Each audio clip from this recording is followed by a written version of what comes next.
ابھی test match چل رہا ہے, دوسری اننگ باقی ہے, تو پھر آپ ایک کسی کو ہٹاتے ہیں, یا تو اس سے بات کر کے یار آپ کو ہم موو کر رہے ہیں تھوڑے ٹائم کے لیے, مطلب یہاں کانفیڈینس ہے نہیں نا کسی کو. اس نے کہہ دیا جی ہٹا دیا, میرے کو پتا بھی نہیں کہ یہی بات ہے توصیف بھائی. اگر ہم دوسری طرف بھی دیکھیں, دھونی, اس کے بعد پھر وراٹ, اس کے بعد پھر روہت شرما, ایک ترتیب سے آئے اور اپنا اپنا ٹائم سپین پورا کر کے, پھر یہاں پر سرفراز کو بھی اچھا خاصا ٹائم ملا, بابر کو ٹائم ملا, رضوان کو ٹائم نہیں ملا. اچھا اب پھر محمد عامر کی یہ بات ٹھیک ہے کہ کنسسٹنسی نہیں ہے, اور اس کا جو اینڈ پہ جو نتیجہ ہے, جو سارا نقصان ہے, وہ ٹیم کو ہو رہا ہے. جن کی بات آپ کہہ رہے ہیں کہ ان کی بات ٹھیک ہے, بس ٹھیک ہی ہے میرا خیال.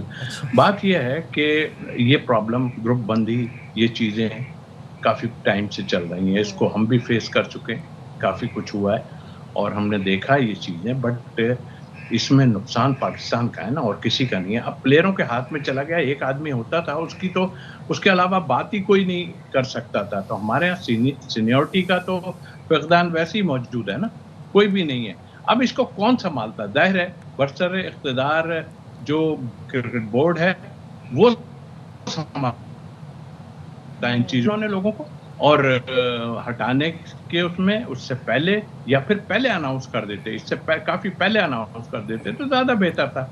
اب یہ ہوا ہے, کس کا دور چل رہا ہے کس کا نہیں چل رہا, لیکن نقصان اس میں ڈیفینیٹلی نقصان ہوگا. یہ تو آپ بھول جائیں, اس لیے کہ وہ جو گروپس بنے ہوئے نا چھوٹے چھوٹے, بول نہیں رہے ہیں, یہ ہیں بڑے چلتے ہوئے لوگ ہیں, بول نہیں رہے ہیں, کچھ خاموش رہ کے جو ہے. آپ نے دیکھا ہوگا نا, کسی نے کہا اس کو کپتانی کی ہٹانے کی بات بھی نہیں کرنا اور یہ نہیں کرنا, اتنی زبان نکل پڑی ہے ان سب کی کہ اس طرح کی باتیں یہ کریں. وہ بھائی کرکٹ کھیلو, اپنی پرفارمنس کرو اور سوچو کہ ہم نے کیا کرنا ہے, ہم ٹیم میں کس طرح ہم نے. ہاں اگر اسی طرح ٹیم میں رہنا ہے آپ نے کہ لوگوں کے آگے پیچھے ہو کے ٹیم میں رہنا ہے تو پھر ٹھیک ہے آپ کا, پھر تو پرفارمنس پھر یہی ہوگی. ایک اور بات بتا دیں توصیف صاحب, شاہین آفریدی رواں سال ہم نے دیکھا نیوزی لینڈ کے خلاف T20 سیریز کے کیپٹنسی کر چکے ہیں. اب ون ڈے میں آپ سمجھتے ہیں کہ وہ کامیاب ترین کیپٹن ثابت ہو سکتے ہیں؟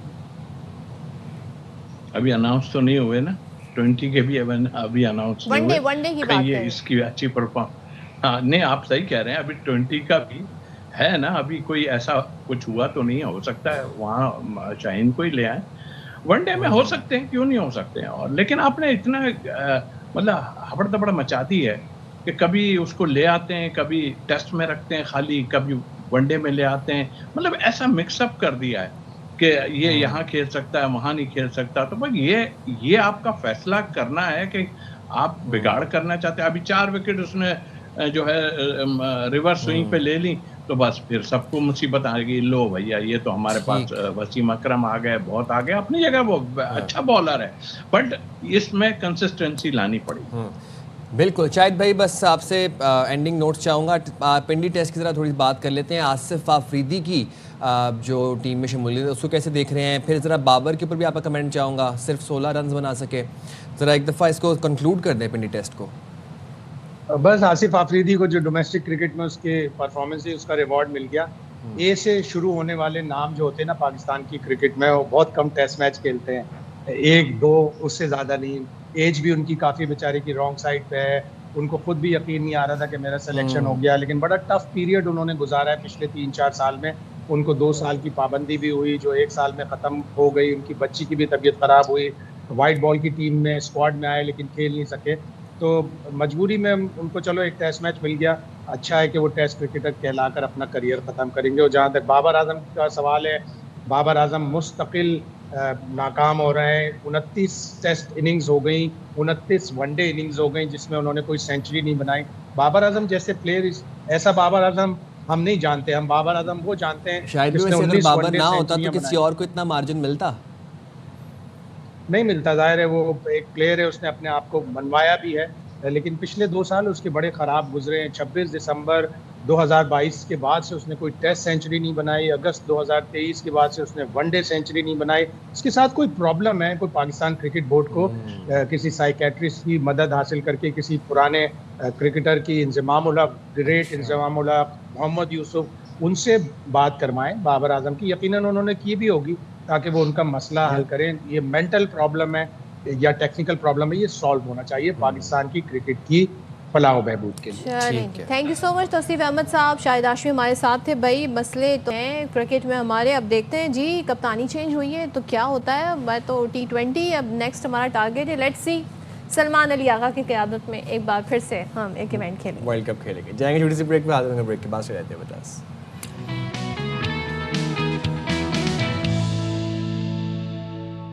Welcome back once again. اب بات کریں گی جی کے پی کے نئے جو وزیر اعلیٰ ہیں یعنی کہ سہیل آفریدی صاحب کی, اور ان کا بیان آیا. پہلے تو جو انہوں نے تقریر کی تھی تو وہ تقریر آپ کے سامنے جو انہوں نے اپنے الیکٹ ہونے کے بعد کی تھی.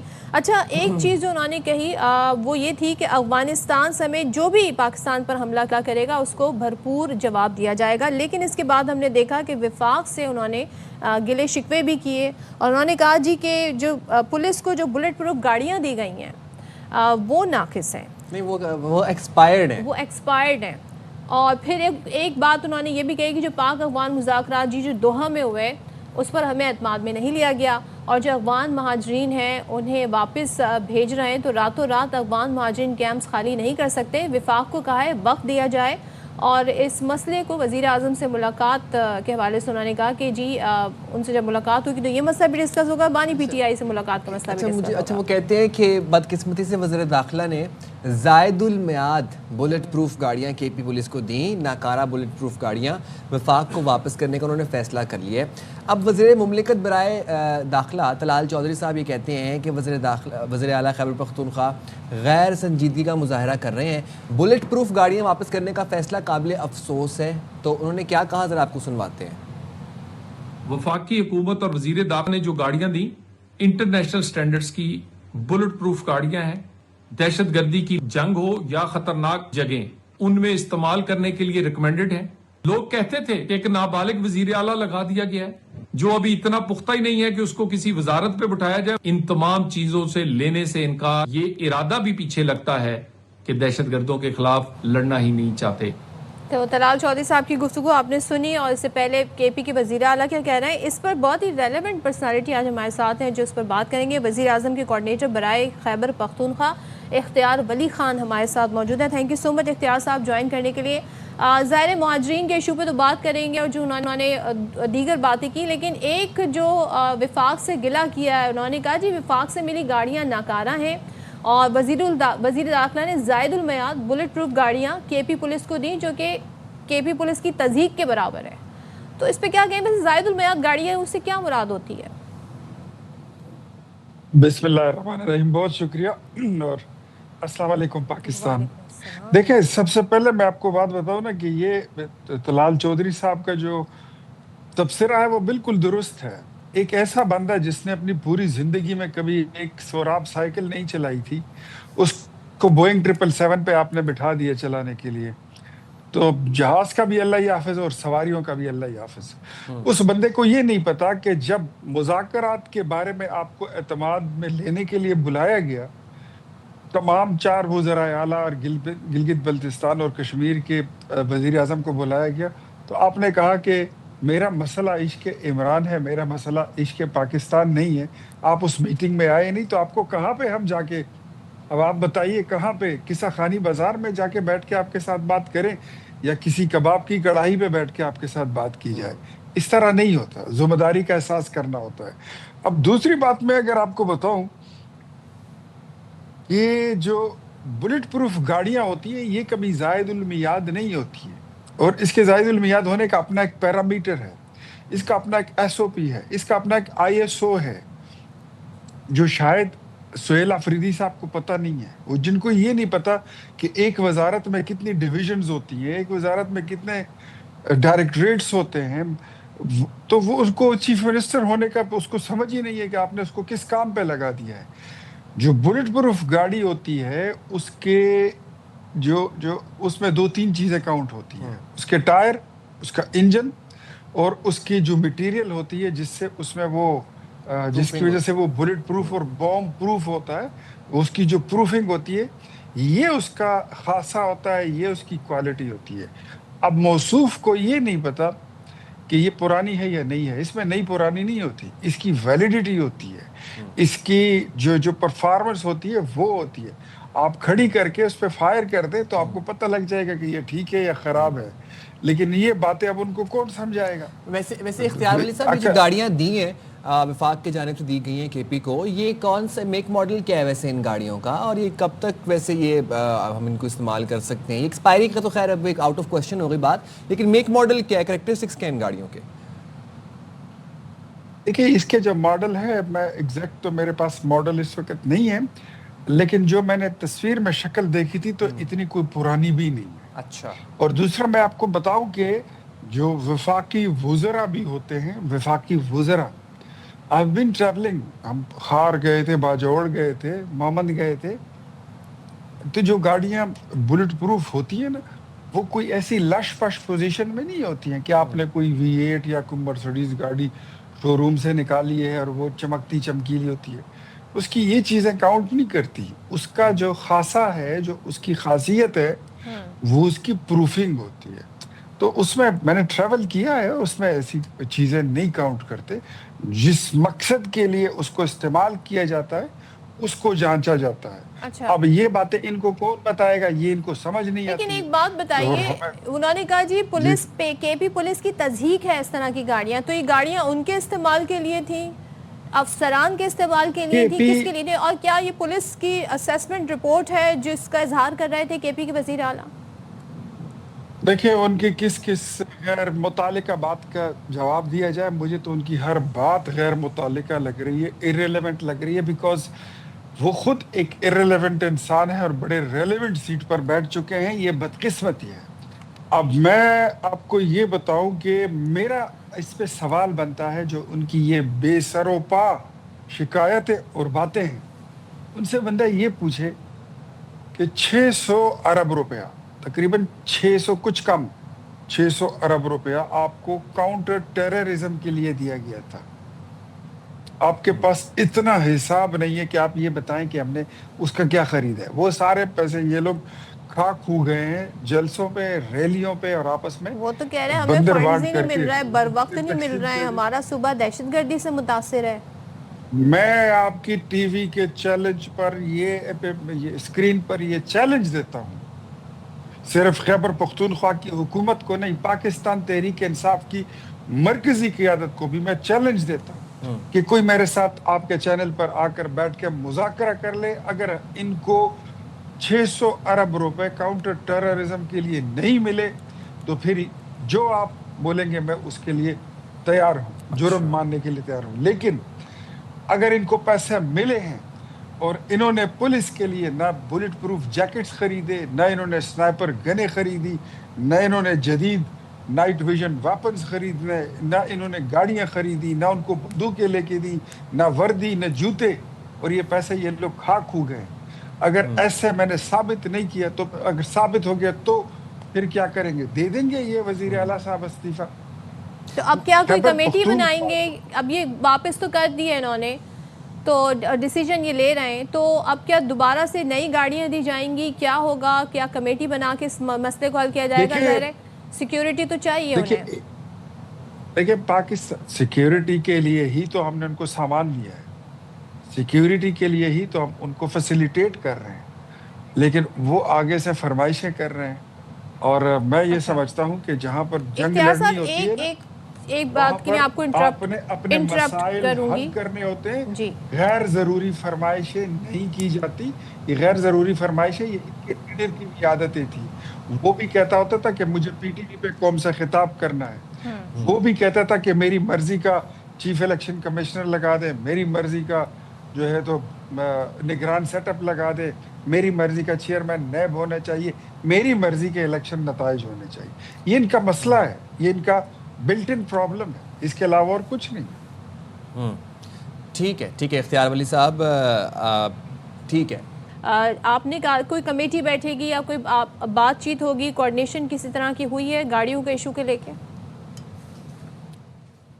دیکھیں خیبر پختونخوا ہمارے تمام صوبوں میں اس وقت ایک نازک صورتحال سے گزر رہی ہے, جہاں پر سب سے بڑا جو